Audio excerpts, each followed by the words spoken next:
स्वागत है आपका एक और नई वीडियो में। और आज हमने सोचा कि आपकी मुलाकात सीधा रूट लेवल में कराई जाए। मेरे मुंह से तो आपने बहुत सुना कि हम क्या कर रहे हैं, इस वीडियो का क्या मकसद है और आने वाली और इसके पहले जो वीडियो आई थी उनका क्या मकसद रहा। तो प्रोजेक्ट अनुभूति के बारे में मेरे मुंह से सुनने की बजाय आज हम बिल्कुल उनके जिन्होंने स्टार्ट किया है उनसे सुनना चाहेंगे। तो प्लीज़ अपना इंट्रो दीजिए। नमस्ते, मेरा नाम आशुतोष है। मैं बेसिकली सतना डिस्ट्रिक्ट से बिलोंग करता हूँ। मैंने अपनी स्कूल एजुकेशन सतना से ली है। इसके बाद मैंने इंदौर से हायर एजुकेशन ली है और उसके बाद कुछ सोशल प्रोजेक्ट्स में और इसके अलावा स्टार्टअप में मैं इन्वॉल्व रहा। उनसे काफ़ी कुछ सीखने को मिला और फ़िलहाल अभी मैं प्रोजेक्ट अनुभूति में यहाँ पर काम देख रहा हूँ। Thank you Ashutosh. तो पहले तो आप हमारे व्यूअर्स को ये बताइए कि ये प्रोजेक्ट अनुभूति है क्या। बेसिकली जैसे आप नाम से ही समझ सकते हैं कि अनुभूति, तो अनुभूति का यदि आप शाब्दिक अर्थ देखेंगे, उसका मीनिंग क्या है उसका, तो कहीं ना कहीं हमें एक प्रोफाउंड एक्सपीरियंस का एक सेंस इससे जनरेट होता है। तो एक ये छोटा सा प्रयास है कि हम नेचर से कैसे कनेक्ट रहें, कैसे हम सस्टेनेबल फार्मिंग की तरफ बढ़ें। तो इसलिए मैंने इस अपने प्रोजेक्ट का अनुभूति नाम दिया है और ये मेरे दिल के बहुत करीब है। तो बस ऐसे ही कि कोई भी इससे जुड़े और वो एक प्रोफाउंड एक्सपीरियंस उसको मिले नेचर से कनेक्ट होकर के। ओके।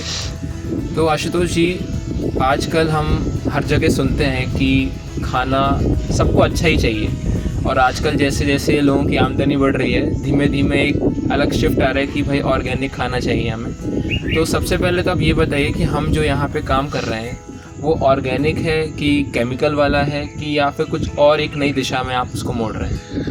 ये आपने बहुत अच्छी बात कही, क्योंकि क्या हो रहा है कि आजकल का जो सिनेरियो है, जो भागदौड़ वाला जीवन है, उसमें कहीं ना कहीं हमारा जो फूड एस्पेक्ट है वो मिसिंग है।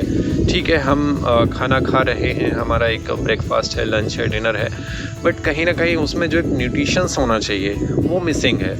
तो अभी तो ठीक है कि हम हमारा जो हमारे टेबल पे जो खाना आता है तो हम चूँकि भूख लगती है तो हम खाते हैं, लेकिन हमें कहीं ना कहीं इस पूरी प्रोसेस में कॉन्शियस होना पड़ेगा कि हमारा जो फूड आ रहा है, वो जो टेबल में हमारा फूड आ रहा है वो कहाँ से आ रहा है, किस फॉर्म में आ रहा है। हमें इसके लिए थोड़ा सा अपने अंदर एक सजगता बनानी पड़ेगी। तो इस दिशा में हमें प्रयास करने पड़ेंगे और इसी दिशा को थोड़ा सा सुदृढ़ बनाने के लिए हम लोग इस पर थोड़ा सा एक अपने स्तर पर प्रयास कर रहे हैं कि जो बेसिकली फूड हम खा रहे हैं वो कहाँ से आ रहा है, किस फॉर्मेट में आ रहा है, किस तरीके से उगाया जा रहा है। तो पूरी कोशिश यही है कि आने वाले टाइम पे हम अपने फैमिलीज़ को या आसपास के रिलेटिव्स को या जो भी इच्छुक है उनको हम केमिकल फ्री फूड अवेलेबल करा पाएँ, जैसे दालें हो गई और जो भी आजकल जैसे मिलेट्स का बहुत चल रहा है, मोटा अनाज है, तो वो हम उनको प्रोवाइड कर पाएँ। और फ्रूट्स में भी हम चाह रहे हैं कि चूँकि फ्रूट्स का काफ़ी न्यूट्रिशंस प्रोवाइड करता है, तो फ्रूट्स में भी हम काम करने की कोशिश कर रहे हैं। तो ये चीज़ें हैं कुल मिला करके। ओके। तो आशुतोष जी, जैसा कि आपने मुझे पहले बताया कि हम यहाँ पे फूड फॉरेस्ट बना रहे हैं, तो ये फूड फॉरेस्ट एक नॉर्मल फार्मिंग से कैसे अलग है? क्या फसलों का कोई डिफरेंस है या फिर कोई तरीकों मेथड्स का डिफरेंस है? जी, इसमें चूँकि क्या होता है कि जैसे कोई किसान, नॉर्मली जो किसान रहते हैं अपने भारत का जो सिनेरियो है, तो मार्जिनल किसान रहते हैं जिनके पास कम ज़मीन रहती है। हमारे यहाँ जो एक फैमिली बंटवारा सिस्टम चलता है, तो जैसे मान लीजिए कि एक घर में एक मुखिया है, उसके 3 लड़के हुए, तो वो अपनी ज़मीन 3 हिस्सों में बांट देता है। तो उसके कारण क्या होता है, ज़मीन कम मात्रा में लोगों के पास आती है। तो उस दिशा को ध्यान में रखते हुए ये एक कॉन्सेप्ट है फूड फॉरेस्ट। तो इसमें बेसिकली क्या होता है, जैसे मान लीजिए आपके पास आधा एकड़ ज़मीन है या 1 एकड़ ज़मीन है, तो आप उसमें मैक्सिमम प्लांटेशन कर सकते हैं डिफरेंट फ्रूट्स की और एक बेहतरीन इकोसिस्टम बना सकते हैं। एक्चुअली एक पूरा डिज़ाइन है कि जैसे किसी पेड़ को किसी चीज़ की आवश्यकता होती है, किसी पेड़ को किसी दूसरी चीज़ की आवश्यकता होती है। तो एक दूसरे की सहयोग करते हुए पौधे आगे बढ़ते हैं, एक दूसरे का सपोर्ट करते हुए बढ़ते हैं। तो जैसा कि हम बात कर रहे थे कि फूड फॉरेस्ट क्या है, तो इसमें हम एक पर्टिकुलर एरिया में कई तरह के प्लांटेशन कर सकते हैं। डिफरेंट इसमें फ्रूट्स रहते हैं, कुछ नेटिव कर सकते हैं, कुछ एक्सोटिक कर सकते हैं। तो इसके पीछे का जो एक सिस्टम है वो ऐसा है कि एक पौधे दूसरे पौधों को सपोर्ट करें। तो उदाहरण के लिए जैसे हम बात करें कि जो हमारी दालें रहती हैं, है ना, उसमें गांठें होती हैं नीचे, नाइट्रोजन फिक्सेशन का वो काम करती हैं, उनमें राइजोबियम बैक्टीरिया पाया जाता है। तो यदि हम किसी दो चीज़ों के बीच में अरहर का पौधा लगाएं तो वो दोनों को सपोर्ट करता है। इसी तरीके से जैसे सहजन है, ड्रम स्टिक है, तो उसमें भी काफ़ी मात्रा में नीचे राइजोबियम बैक्टीरिया पाया जाता है। तो यदि हम दो पेड़ के बीच में कोई एक पेड़ ऐसा लगाए जो उनको सपोर्ट का काम करे, तो एक बेहतरीन ऑल्टरनेटिव हो सकता है केमिकल फर्टिलाइजर्स का। तो इस तरीके से पूरा सिस्टम डिज़ाइन है और हमें ये भी देखना होता है कि एक पौधे की कैनोपी दूसरे पौधे को नुकसान नहीं करे, वो उसको सपोर्ट करे। जितना उसको फोटोसिंथेसिस की प्रोसेस के लिए जितनी सनलाइट की नीड रहती है, उसके अकॉर्डिंगली वो उसको मेंटेन कर पाए। तो इसमें कैनोपी का भी बहुत इंपॉर्टेंट होता है कि ऐसा नहीं हो कि एक पौधे की कैनोपी दूसरे पौधे को डिस्टर्ब करे। तो कुछ 3-4 चीज़ें हैं, 3-4 एस्पेक्ट हैं, उनको ध्यान में रखते हुए ये फूड फॉरेस्ट डिज़ाइन किया जाता है।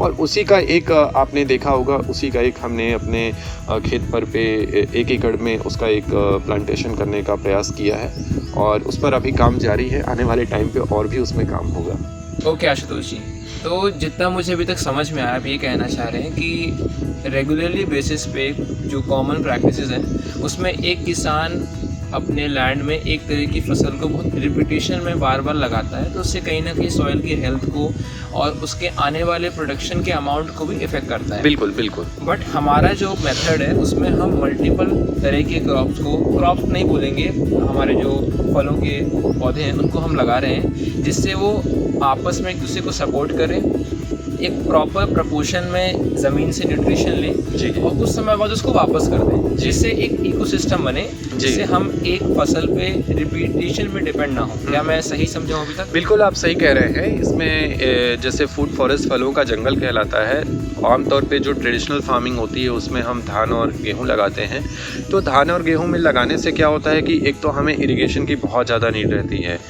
मुझे एग्जैक्टली फिगर तो याद नहीं है, लेकिन मैंने किसी आर्टिकल में पढ़ा था कि 1 किलो चावल का उत्पादन लेने के लिए कम से कम ज़्यादा से ज़्यादा 100 से 200 लीटर पानी की आवश्यकता होती है, जो कि ये सीमित संसाधन है और इनमें बहुत ज़्यादा लागत भी आती है। और मैंने ये इन चीज़ों को करके भी देखा है, अपने 2 साल के अनुभव के आधार पर मैं ये बता सकता हूँ कि इनमें बहुत ज़्यादा लागत लगती है। और पेड़ आधारित खेती में क्या है कि एक बार आपने पेड़ लगाया, उसकी आपने केयर की, 3-4 साल के बाद वो आपको रेगुलर फ्रूटिंग देगा, वो आपको आने वाले टाइम पे हमेशा फ्रूटिंग देगा। और कहीं ना कहीं जो उसकी पत्तियां हैं, लीव्स हैं, वो हमें एक बायोमास प्रोवाइड करती हैं, तो वो हमारे लिए बेहतरीन कंपोस्ट का निर्माण भी करती हैं। तो ये एक कहना चाहिए कि इकोलॉजी और इकोनॉमी दोनों को ध्यान में रखते हुए फूड फॉरेस्ट का एक कॉन्सेप्ट है कि आपको इन्वायरमेंट के लिए भी एक बेहतरीन आपके लिए ये विकल्प हो सकता है। और कहीं ना कहीं आपको, जैसे फॉर एग्जांपल यदि हाई डेंसिटीज़ पे हम प्लांटेशन करते हैं तो 1 एकड़ पर में मिनिमम आप 300 प्लांटेशन कर सकते हैं। डिफरेंट तरह के आप पौधे लगा सकते हैं, आंवला लगा सकते हैं, अमरूद लगा सकते हैं और इसके अलावा आप आम भी लगा सकते हैं। जो भी आपकी नेटिव फ्रूट्स है उसको भी लगा सकते हैं। और कुछ आप ऐसे भी लगा सकते हैं, आजकल चूँकि अवेलेबल हैं, काफ़ी नर्सरीज अच्छा काम कर रही हैं। कुछ वो जैसे सिट्रस के जो प्लांट्स होते हैं, नींबू, किन्नू, माल्टा, संतरा, तो इनमें भी बहुत अच्छा आजकल स्कोप है। तो आप इस तरह के भी कुछ 20 से 30% प्लांट्स लगा सकते हैं। तो एक बेहतरीन कॉम्बिनेशन तैयार करके इसमें काफ़ी अच्छी पॉसिबिलिटीज़ है और ये हम कर रहे हैं। देखते हैं इसका 1-2 सालों में कैसा क्या अनुभव होता है। ओके आशुतोष जी, तो आपने जो भी मुझे समझाया उसमें मैंने मेजरली 2 पॉइंट नोटिस करे। एक तो पानी का अरेंजमेंट करना और इकोनॉमी। तो पहले हम पानी में आ जाते हैं। तो स्वाभाविक सी बात है कि हमें भी अपने खेत में इस फूड फॉरेस्ट में पानी की ज़रूरत तो लगेगी। और जैसे कि आपने बोला कि बाकी किसानों को पानी की बहुत अबंडेंस में ज़रूरत पड़ती है जी। तो हमने पानी के लिए ऐसी क्या सुविधा करी है कि एक सही रेशियो में पानी भी आता रहे, हमें कमी भी ना पड़े, और कभी कुछ दिक्कत आती है, मौसम बिगड़ गया या हमारे आजकल जो पंप वगैरह होते हैं उनसे हमें पानी नहीं मिल पा रहा, तो आपने उसकी क्या सुविधा कर रखी है?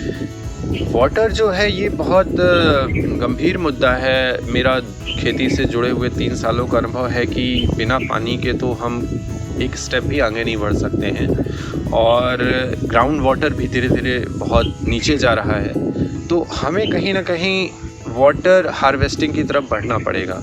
हमें देखना पड़ेगा कि आने वाले टाइम पे क्या हम आने वाली जनरेशन को कुछ अच्छा छोड़ के जा रहे हैं। तो हमें अपनी खेत का स्ट्रक्चर देखना पड़ेगा कि हमारा खेत कैसा है, किस तरीके से हमारे मॉनसून में पानी हमारे खेत में आता है, किस तरीके से हम उसको स्टोर कर सकते हैं। अलग अलग उसकी प्रोसेस हैं, अलग अलग उसकी विधियां हैं। हम कुआं बना सकते हैं, हम छोटे छोटे पॉन्ड्स बना सकते हैं। तो इसी चीज़ को ध्यान में रखते हुए हमने खेत में हमारा जो मॉनसून रेनी सीज़न होता है, तो चूँकि हमारा खेत स्लोप में है तो बहुत सारा पानी हमारे खेत से निकल करके जाता है। छोटी छोटी स्ट्रीम भी है हमारे खेत में, और हमने इसी के लिए एक छोटा सा पॉन्ड भी बनाया है। तो हमारी कोशिश ये है कि मानसून का पानी हम स्टोर करें, उससे ग्राउंड वाटर रिचार्ज हो, और आने वाले समय पे जितना ज़्यादा से ज़्यादा हम उसको उपयोग में ला सकें। तो पेड़ों में क्या होता है, बहुत कम पानी की आवश्यकता होती है, और जब कोई आप अनाज वाली फसलें लेते हैं जैसे गेहूँ या धान, तो उसमें पानी की आवश्यकता ज़्यादा होती है। तो पेड़ों में हम ड्रिप सिस्टम का भी यूज़ कर सकते हैं। ये बहुत अच्छी पद्धति है कि लिमिटेड पानी में आप उनको जितनी मात्रा में आवश्यकता है उतना पानी आपको दे सकते हैं, और एक अच्छा ऑल्टरनेटिव हो सकता है। तो आपने देखा होगा जैसे कि आपको बताया गया है कि ये हमारे खेत में स्ट्रीम्स हैं, तो इस तरीके से हम वाटर को चैनलाइज कर सकते हैं, मानसून के वाटर को हम स्टोर कर सकते हैं। ये एक सस्टेनेबल तरीका है। और ठीक है, हम बोरवेल करा सकते हैं, लेकिन बोरवेल कहीं ना कहीं उनका वाटर, ग्राउंड वाटर भी नीचे जा रहा है। तो मेरा तो यही सजेशन है, और मैं इसी प्रयास में हूँ कि किस तरीके से हम मानसून के वाटर को, रेन वाटर को हम स्टोर करें और उसको प्रॉपर चैनलाइज करें, और उसको हम अपने एक सिस्टम के थ्रू उसको उपयोग में लाएं। ओके आशुतोष जी, आपने मैन्योर की बात करी थी, तो एक शॉर्ट में आप बताएंगे कि आप अपना मैन्योर कहीं से खरीद रहे हैं या खुद बना रहे हैं? जैसे कि आपने बताया कि एक सेल्फ सस्टेन इकोसिस्टम है, तो मैं ये सोच रहा हूँ कि आपने मैन्योर का भी कुछ ना कुछ एक मेथड स्टार्ट किया होगा, तो शॉर्ट में वो बताइए कि आपने वो कैसे किया। तो जहाँ तक बात आती है मैन्योर की, तो ऑब्वियस सी बात है, हमें फर्टिलाइजर्स की आवश्यकता होती है।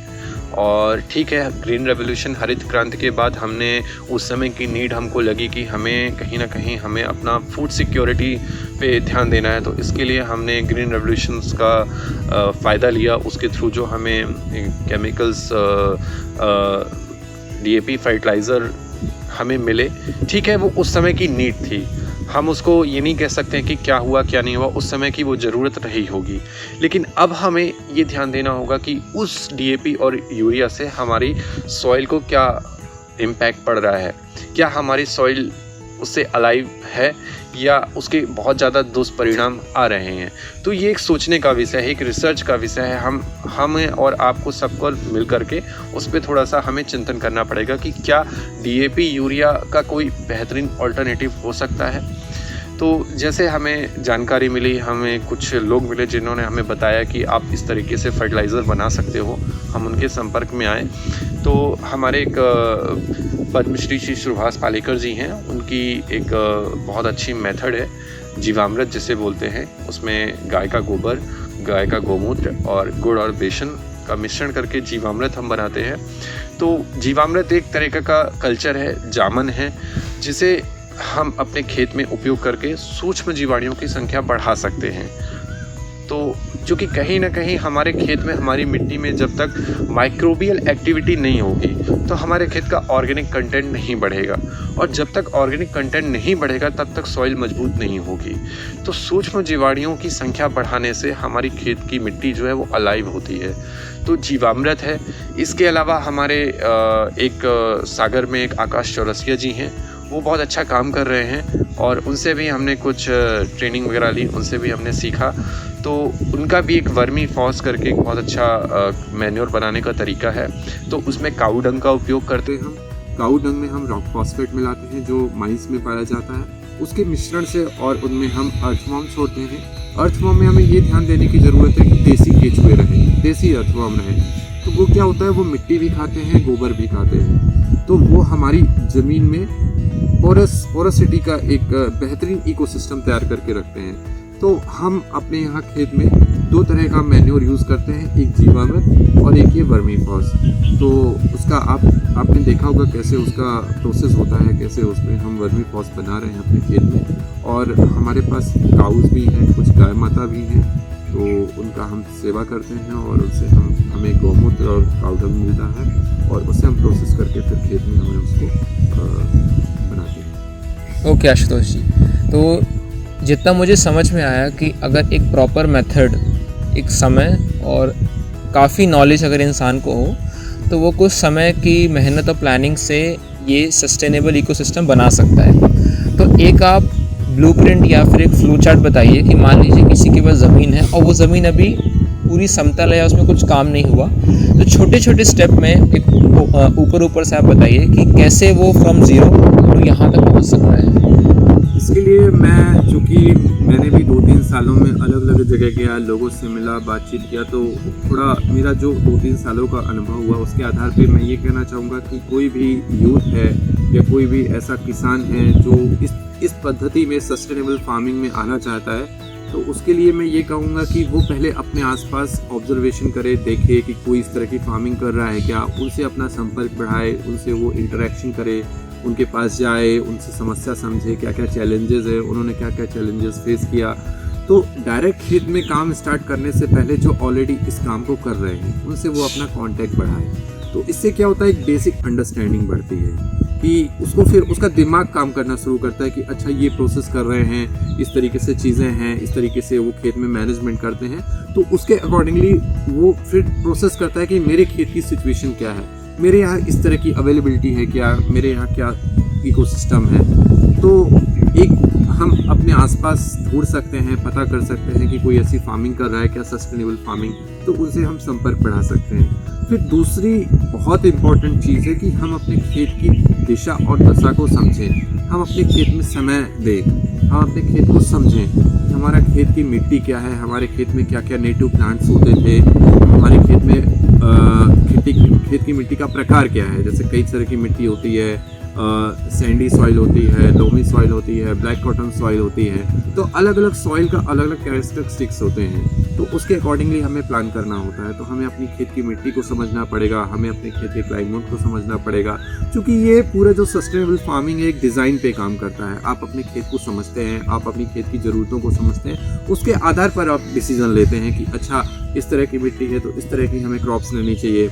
जैसे उदाहरण के तौर पे यदि आपके खेत की ब्लैक कॉटन सॉइल है, काली चिकनी मिट्टी है, तो उस पर ग्रेन्स बहुत अच्छी होंगी, उस पर आपके अनाज बहुत अच्छे होंगे। आप उसमें गेहूं भी ले सकते हैं, धान भी ले सकते हैं, आप उसमें मसूर भी ले सकते हैं, चना भी ले सकते हैं, और जो जिस रबी की फसल है आप ले सकते हैं। और यदि आपकी दोमट मिट्टी है, दोमट मिट्टी में आप अनाज भी ले सकते हैं, आप सब्जियां भी ले सकते हैं, दोनों तरह की चीज़ें ले सकते हैं। आपके यहाँ सैंड पार्टिकल ज़्यादा है तो आप प्लांटेशन बेस्ड फार्मिंग कर सकते हैं, हम पेड़ आधारित खेती कर सकते हैं।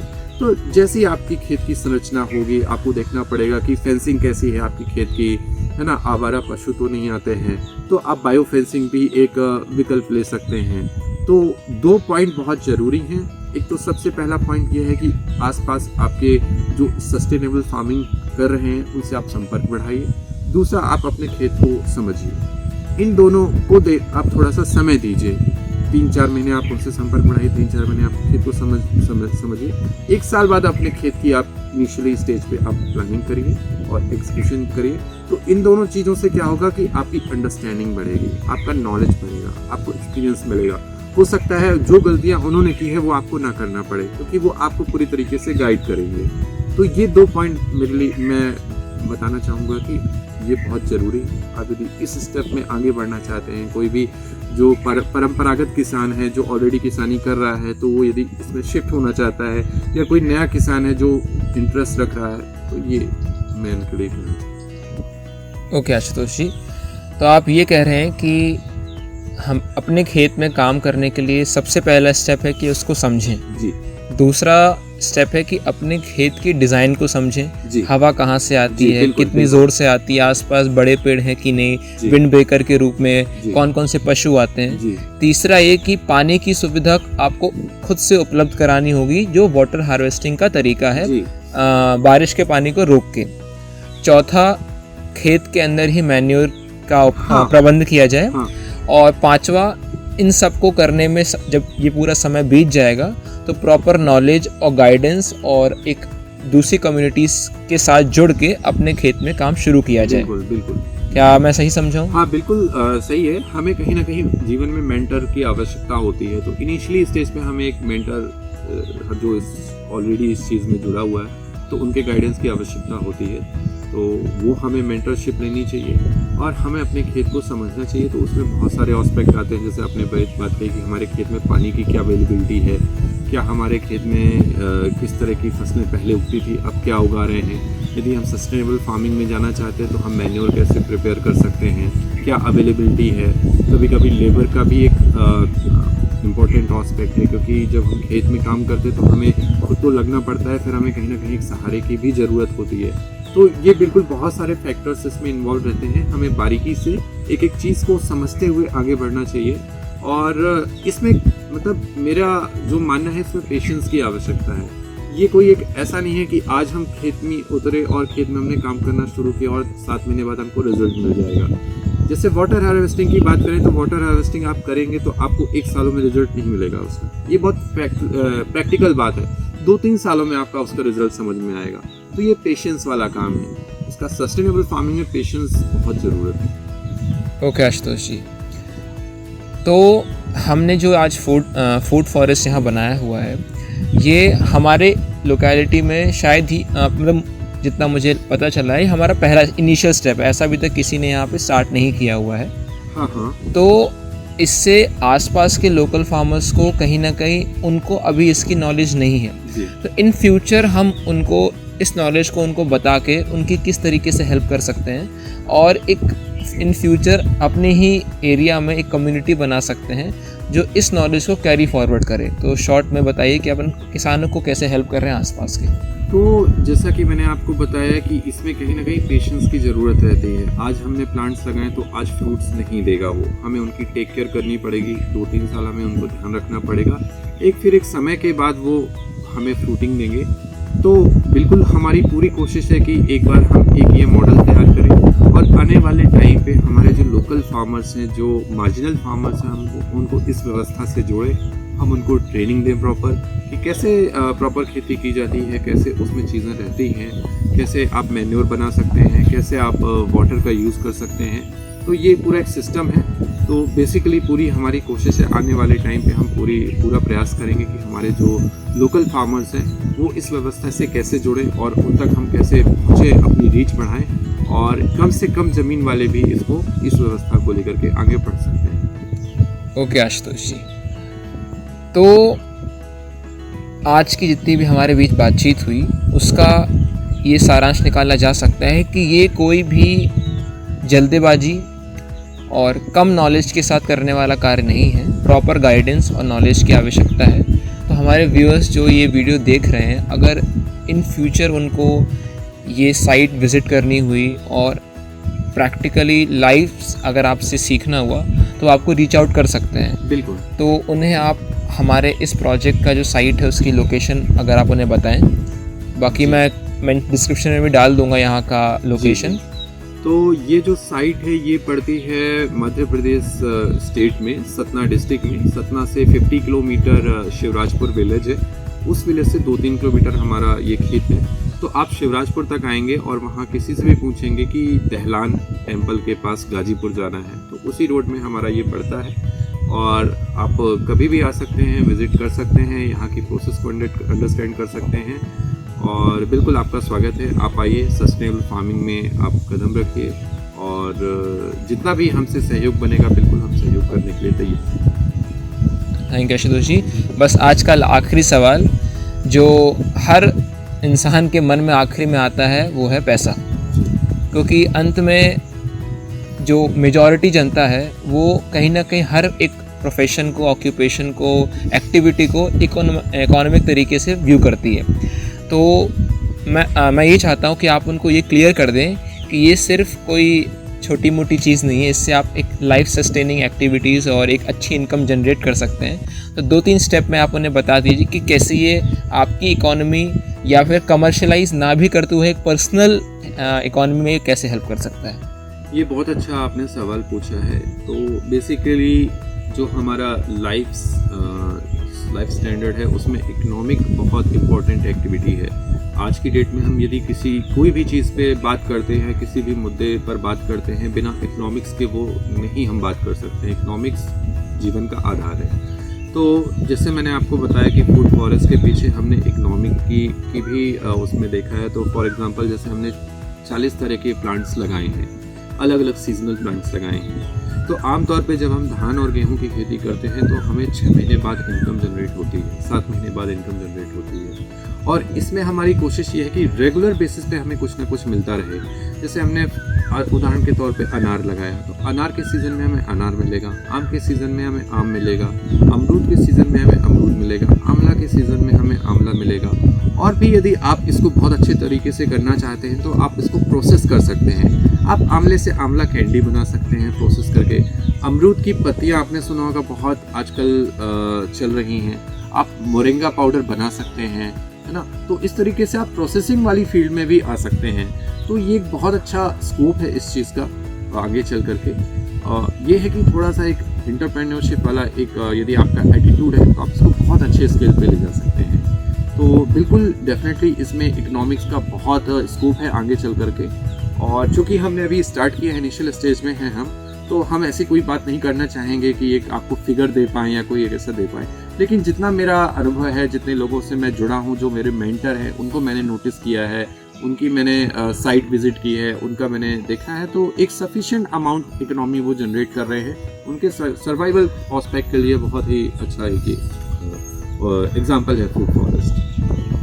मतलब इन समरी हम ये कह सकते हैं कि अगर किसी के पास छोटी सी भी ज़मीन उनके पास है, चाहे वो घर के पीछे हो, थोड़ा सा भी खेत हो, तो एक अपने परिवार के लिए सेल्फ सस्टेनिंग एक्टिविटी वो बना सकते हैं जिससे उनको भी अच्छा खाना मिले। और अगर वो एक अबंडेंस में क्रिएट हो रहा है तो उसको वो सेल करके अपनी एक्सटर्नल इनकम भी जनरेट कर सकते हैं, जो उनके कहीं ना कहीं उनको हेल्प करेगी। बिल्कुल बिल्कुल, फैमिली फर्स्ट। तो जो भी हमारे पास छोटी ज़मीन है तो हम उसमें अपनी ऐसी तरह की क्रॉप लगाएं जो पहले हमारी फैमिली को रिक्वायरमेंट पूरी करे। जो हम मार्केट से लेके आ रहे हैं, हमें जानकारी नहीं है कि वो कहाँ से आ रहा है, किस फॉर्मेट में आ रहा है, किसने दिया, उसमें क्या क्या चीज़ें। तो सबसे पहली बात है कि जो भी हम खाना उगाएंगे अपने खेत पे तो वो हमारी फैमिली की रिक्वायरमेंट पूरी करे। इसके बाद यदि वो कुछ बचता है तो हम उसको एज अ कमर्शियल एक्टिविटी देख सकते हैं। चलिए आशुतोष जी, बहुत अच्छा लगा आपसे बात करके। बहुत बहुत धन्यवाद आपका, आप आए और आपने इस तरह अपनी जो भी एक्टिविटीज़ है उसको परफॉर्म करा और लोगों के सामने इस मुद्दे को रखा। आपका बहुत बहुत धन्यवाद। बस व्यूअर्स, मैं आपको यही बताना चाहूँगा कि ये इनिशिएटिव कोई अकेले का नहीं है, किसी एक को करना चाहिए, ये मोटिव नहीं है। हमारा यही मोटिव है इस प्रोजेक्ट का कि हर जो आज इंसान शहरों में रह रहा है वो खेतों से, मिट्टी से दूर हो रहा है, कंप्लेन बस करता है कि हमें अच्छा खाना चाहिए, बट उसको ये नहीं पता कि कितना एफर्ट लगता है, कितनी प्रोसेस लगती है और कितना एक साइंटिफिक तरीका होता है जी। सबको लगता है कि ये बहुत आसान काम है, मैं जाऊंगा एक दिन, एक महीने में लेबर लगा के खुदाई करवा लूँगा, पानी भरवा लूँगा, बट एक बहुत ही प्रॉपर प्लानिंग लगती है इसमें। मैंने इनका देखा है, बहुत एक बड़ी टीम इनों के साथ, मतलब आपस में इन्होंने कांटेक्ट करके। तो आने वाले यूथ को और जो ये व्यूअर्स देख रहे हैं उनको भी मैं यही मैसेज देना चाहूँगा इनके थ्रू कि आप भी अपने आसपास लोकेलिटी में अगर आपको समय मिलता है और अगर आपके पास ज़मीनें हैं, आपके पास ज़मीनें नहीं भी हैं तो अगर आपके किसी परिचित के पास ज़मीन है तो उनके साथ जाइए और ऐसे कुछ प्रोजेक्ट्स में अपना हाथ बटाइए जिससे आपको हमारी मिट्टी की वैल्यू और खाने की वैल्यू पता चलेगी। और बस अगर आप अभी तक अंत तक इस वीडियो से जुड़े हुए हैं तो मैं होप करता हूँ कि आपने कुछ सीखा होगा और आप भी अपनी लाइफ में इस चीज़ को आगे बढ़ाना चाहेंगे। तो बहुत बहुत शुक्रिया, मिलते हैं आपसे अगली बार। आशुतोष जी, धन्यवाद। धन्यवाद।